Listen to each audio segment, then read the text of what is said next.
Have you ever had a nightmare so bad that it turned your world upside down?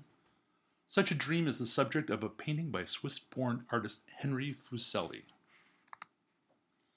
Fuseli was born in 1741 in Zurich, the second of 18 children. His father was a painter who strongly discouraged his son's artistic pursuits. Henry sketched extensively as a child, but following his father's wishes, Fuseli studied and was ordained as a Protestant minister, though he was forced to abandon that career and flee Switzerland when he assisted one of his teachers in exposing a corrupt local magistrate. Fuseli then traveled to Germany, where he discovered the free-thinking philosophy of the Enlightenment, and through England, where Joshua Reynolds encouraged him to pursue the arts. Fuseli studied art in Italy, particularly in Rome, and he took particular interest in the works of Michelangelo. While in Italy, he changed his name from Heinrich Fuseli to Henry Fuseli to sound more Italian and perhaps more arty. Let me note, art was his second career, and he did not start to paint seriously until his 30s.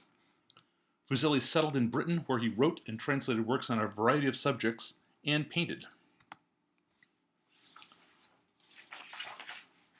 Fuseli, now 40, showed this painting, The Nightmare, at the Royal Academy of London in 1782. Sociopolitically, this is the age of revolutions, where traditional structures were being questioned and violently overthrown. The American Rebellion of 1776 and the French Revolution of 1782 are still current news. Though not directly political, this piece expresses the restlessness of the period and a sense of brooding oppression. This oil painting on canvas is large but not overwhelming at 40 inches by 50 inches.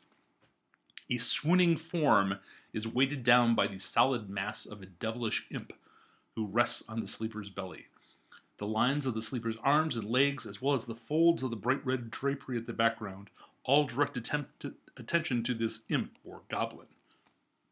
This creature stares confrontationally at the viewer as if it has every right to occupy such a central, oppressive location in the painting. A divine right to this throne, perhaps, despite any discomfort caused to the creatures underneath its station. The brightest colors and values, however, are found in the lower two-thirds of the piece. There is a nice rhythm of repeated shape in the center of the painting. The curve of the sleeper's thigh is repeated once with a ochre cloth, and then below that with a scarlet cloth. It almost feels like a flag. It is worth noting what cannot be seen. That is, there is an unfinished portrait of a woman on the back of this canvas. Fuseli did not paint many portraits, and the subject of this hidden painting is the source of much critical speculation.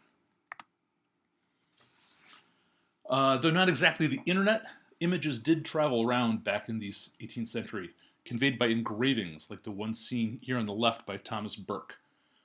This print was extremely popular and made the image quite part of popular consciousness, and the imagery often appeared in political cartoons of the time. Fuseli returned to this subject matter for a couple more times during his life, including this version on the right from 1781, which shows a remarkably different composition, which makes me curious if somehow it revises the earlier work in light of the French Revolution, which Fuseli thought had gone too far. Here, the ghostly horse is central, not the oppressive goblin.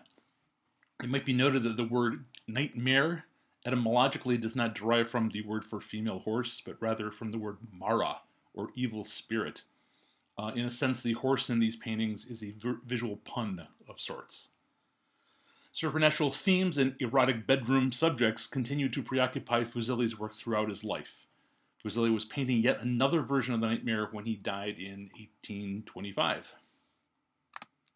These are some of the works I cited. Thank you.